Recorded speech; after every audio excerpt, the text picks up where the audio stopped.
Du jour consacré à la sécheresse. 3 comtés du pays sont particulièrement secoués aujourd'hui. Résultat, dans la région, face à la situation, les violences sont en constante augmentation. L'armée a dû être déployée en renfort. Voyez un peu le reportage de Bastien Renouille et Elodie Cousin. Par peur d'une attaque, les gardiens de ce ranch ne se déplacent plus sans leurs armes. Début mars, une fusillade éclate, l'un des directeurs des lieux est tué, les maisons de la propriété incendiées. Ce sont des nomades venus faire paître leurs bêtes sur les terres qui ont déclenché les violences. Il faut faire attention, ils sont encore dans les environs et sont armés. Depuis le mois de janvier, les attaques sur les ranchs se multiplient. Dans toute la région, les animaux meurent de faim et de soif. Alors des éleveurs venus de toute la partie nord-ouest du Kenya cherchent des terres où nourrir leurs troupeaux.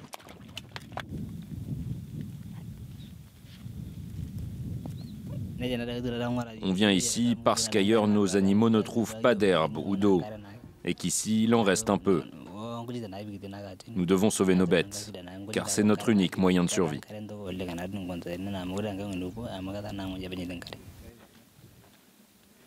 Les ranchs sont les derniers points d'eau accessibles, mais le territoire n'est pas sûr.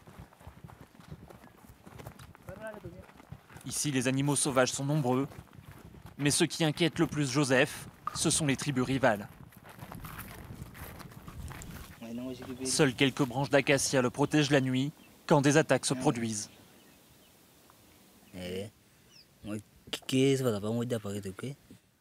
Nous avons toujours eu le droit de venir ici en échange d'argent.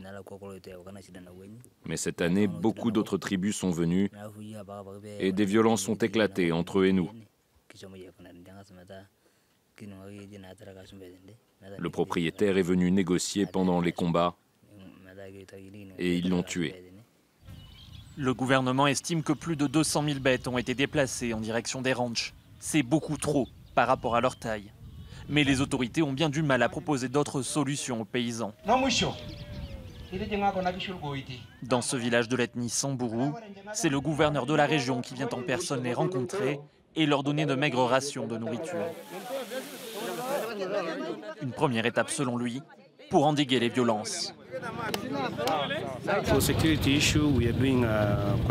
Nous prenons de nombreuses mesures pour stopper les combats. Nous organisons des réunions pour la paix, où l'on discute avec les différentes communautés. Nous parlons aux Samburu et nous parlons aux Turkana pour qu'ils fassent la paix.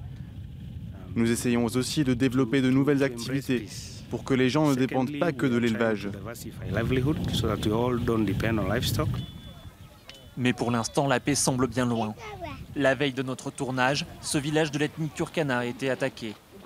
Il était 6 h du matin, 800 vaches ont été volées, 2 hommes tués et 4 atteints par des balles. Le chef n'a plus qu'un seul animal blessé. Elle a été touchée par un tir ici. À cause de l'attaque, on risque la famine. On est tous très touchés, aussi bien économiquement que physiquement et psychologiquement. Pris par surprise, la plupart des habitants n'ont pas pu répliquer. C'est ce qui est arrivé à la famille de cette femme. Ça, c'est l'arme de mon mari. Il a été blessé durant l'attaque. Elle n'a plus de ressources et ne sait pas comment elle va pouvoir survivre. Mon fils et mon mari sont à l'hôpital. Je n'ai reçu aucune aide. Comment vais-je faire pour payer les soins puisque je n'ai plus d'animaux? Les habitants n'ont pas l'impression d'être entendus par le gouvernement. La police n'est pas venue après l'attaque, prétextant un chemin trop difficile à emprunter. Une réponse qui irrite les guerriers en charge de la protection des troupeaux. Notre bétail a disparu. Nous l'avons dit aux autorités, mais ils ne font rien pour nous aider à le retrouver. La seule solution que nous ayons, c'est d'aller chercher les bêtes nous-mêmes et de les ramener, même si on doit employer la force. Le gouvernement espère surtout que la saison des pluies qui débute fera diminuer les attaques. Mais les vols de bétail et les déplacements de populations nomades ont été si nombreux au cours des derniers mois que les habitants eux-mêmes craignent que les violences ne fassent qu'empirer.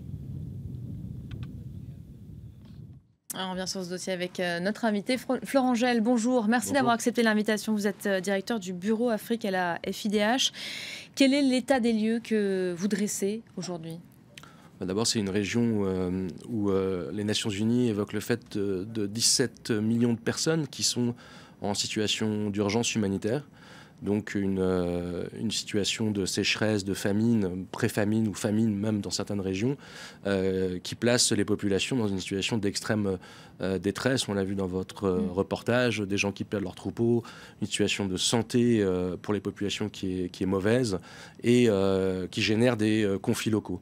Tout ça sur fond de terrorisme islamiste en Somalie, dans le nord du Kenya, de conflits armés extrêmement ravageurs au Soudan du Sud, et vous avez un cocktail qui produit la famine, qui produit des situations de détresse extrême et des milliers de personnes qui se retrouvent en dehors de leur foyer, sur les routes et dans des situations de faiblesse totale. 17 millions de personnes sont menacées aujourd'hui dans la Corne de l'Afrique.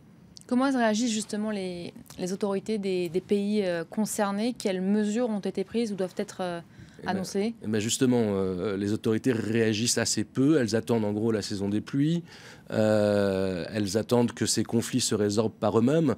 Et donc, c'est manifestement pas suffisant. Alors évidemment, il va falloir apporter de l'aide humanitaire, mais de façon plus symptomatique. Sur le fond, il faut bien comprendre que ces questions de famine ne sont pas liées uniquement aux questions climatiques. Évidemment, il y a le grand enjeu des changements climatiques qui se posent et dont on voit les conséquences aujourd'hui, mais c'est aussi les conflits, les conflits locaux, le terrorisme qui crée cette famine. Il n'y a pas de famine climatique naturelle. C'est le résultat de plusieurs facteurs qui se croisent finalement. Oui, et puis c'est aussi le résultat du fait qu'une famine ne se crée pas naturellement en quelque sorte. Souvenez-vous, la Somalie des années 80 et de Siad Barre qui a sciemment fait mourir une partie de sa population. Aujourd'hui, dans la Corne de l'Afrique, on se situe dans la même proportion, c'est-à-dire que les inégalités, la corruption, la non-gestion des conflits politiques et les conflits type Somalie, Sud-Soudan produisent de la famine. Il faut bien comprendre ça, c'est que la famine, c'est une production humaine et pas une production naturelle. Et donc pour s'attaquer à ça, il faut s'attaquer à ces conflits et il faut arrêter de les oublier, de les laisser de côté, quitte après à venir et en disant il y a une famine.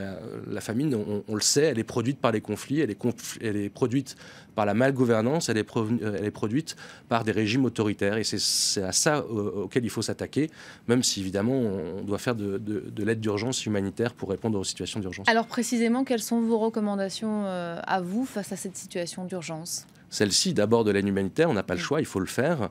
On doit porter secours à ces populations, mais aussi aborder des enjeux politiques fondamentaux. Au Kenya, va se dérouler au mois d'août une présidentielle. On sait que les présidentielles et les questions politiques au Kenya génèrent de la violence. La violence génère de l'instabilité, génère éventuellement également de la famine au moment où il y a effectivement une année sans pluie particulièrement. Il faut s'attaquer également au conflit du Soudan du Sud, où aujourd'hui les belligérants se battent sans que personne réellement n'intervienne. Donc il faut s'attaquer à ces causes-là, il faut s'attaquer aussi aux causes du terrorisme dans la Corne de l'Afrique et dans le reste de l'Afrique également. Et donc il faut un investissement politique sur ces crises et évidemment le gérer aussi dans un contexte global. On sait aussi que les questions de réchauffement climatique sont fondamentales pour pouvoir gérer les conséquences au niveau local. Merci beaucoup Florent Gel d'avoir été notre invité sur cette question. Il est 14h27 à Paris. On revient tout de suite à l'actualité principale, l'actualité de cette journée. Les résultats